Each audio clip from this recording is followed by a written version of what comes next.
नमस्कार। द खबर हरियाणा के दर्शकों का मैं नरेंद्र विद्यार्थी आज एक बहुत ही गंभीर विषय पर आपका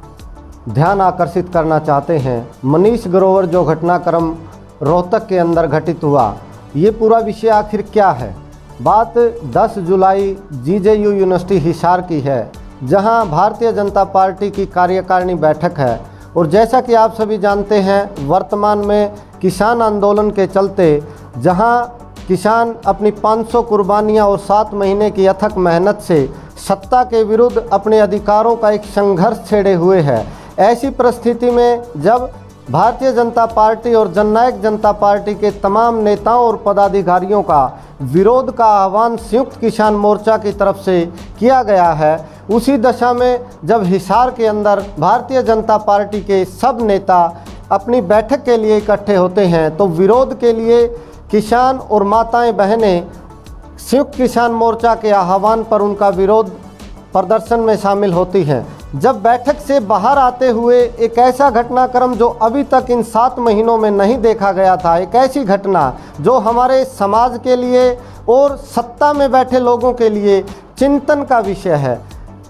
भारतीय किसान मोर्चा की तरफ से एक आरोप मनीष ग्रोवर और विनोद भ्याना के ऊपर लगाया जाता है कि जब वो मीटिंग से बाहर जाते हैं तो माताओं बहनों की तरफ एक अश्लील प्रदर्शन और एक इशारा किया जाता है। जब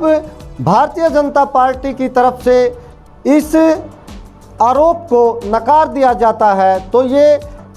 टकराव का विषय बन जाता है। परिस्थिति को भांपते हुए हांसी से जो विधायक हैं विनोद भ्याना, उन्होंने माफ़ी के साथ अपना आरोप स्वीकार किया और उन्होंने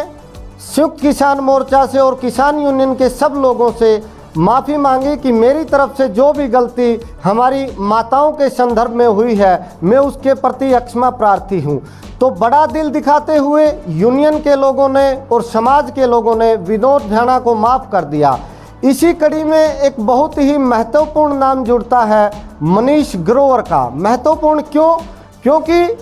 जितना जल्दी विनोद भ्याना ने अपनी गलती को स्वीकार किया, कहीं ना कहीं मनीष ग्रोवर ने सत्ता के दम्भ को दिखाने का एक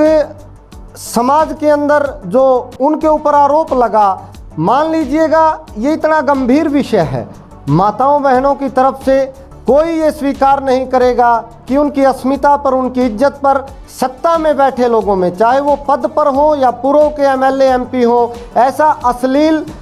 आचरण नहीं दिखाया जा सकता। लेकिन मनीष ग्रोवर ने अपनी गलती को स्वीकार न करते हुए, चाहे राज्य के गृह मंत्री से मिलना लगा लीजिएगा, चाहे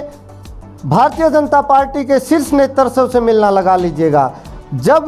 समाज में इसके प्रति विद्रोह की भावना पैदा हुई, जब समाज का हर व्यक्ति भारतीय जनता पार्टी के नेताओं के आचरण के ऊपर विचार देने लगा, कहीं ना कहीं डैमेज कंट्रोल में आकर के सत्ता के शीर्ष पर बैठे लोगों ने यह तय किया कि मनीष ग्रोवर को माफ़ी मांग लेनी चाहिए। यहाँ शालीनता जब मानी जाती, जब विनोद भ्याना के साथ ही मनीष ग्रोवर का नाम जुड़ता है, तो यदि नारी के प्रति, समाज के प्रति मनीष ग्रोवर की अपनी गलती का एहसास कर लेते तो हम ये मान सकते थे कि जो एक विद्रोह चला हुआ है सत्ता और किसान का, यदि वो तुरंत अपनी गलती को स्वीकार कर लेते तो हम ये मान सकते थे कि सत्ता भी कहीं ना कहीं शालीनता बरतती हुई नज़र आ रही है और किसान की भावनाओं का सम्मान कर रही है। क्योंकि किसान किसी शौक में माताएं बहनें रोड पर नहीं बैठी, उनका एक अपना दर्द है, अपनी एक पीड़ा है। वो अपनी 500 कुर्बानियाँ और 7-8 महीने के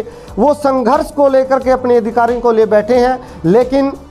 हमारे लिए सबसे मुख्य और संतोषजनक बात ये रही, आखिर मनीष ग्रोवर ने अपनी गलती का एहसास हुआ और उन्होंने समाज के सामने जा कर के, माताओं बहनों के सामने जा कर के रात के 11 बजे रोहतक के हमारे खाप पंचायतों के प्रतिनिधि हों या हमारी समाज की माताएं बहनें जो अग्रणी भूमिका में हैं, उन सब ने मध्यस्थता करते हुए इस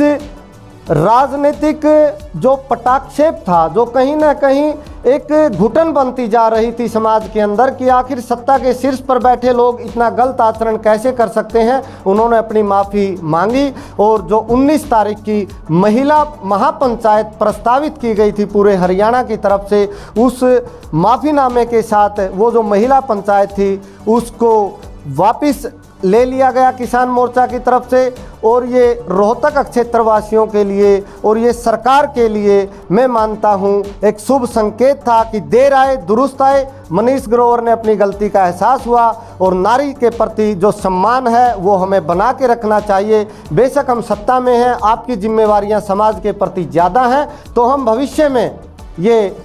अपेक्षा करते हैं सत्ता पक्ष के लोगों से कि वो अपने आचरण में शालीनता लाएं और एक जो संघर्षरत है, एक वर्ग जो किसान वर्ग अपने अधिकारों के लिए संघर्षरत है, उसकी जो पीड़ा है, उसका जो दर्द है, उसको समझते हुए उनकी मांगों के ऊपर ध्यान देते हुए सत्ता के शीर्ष पर जो केंद्र में सरकार है उसके आगे इस किसान वर्ग की समस्याओं को रखे और जल्दी से जल्दी किसान की जो मांगे हैं उनका समाधान हो। इन्हीं बातों के साथ हम आगे फिर किसी विषय को लेकर के आपके बीच में आएंगे। आज इस विषय पर इतना ही। जय हिंद, जय भारत।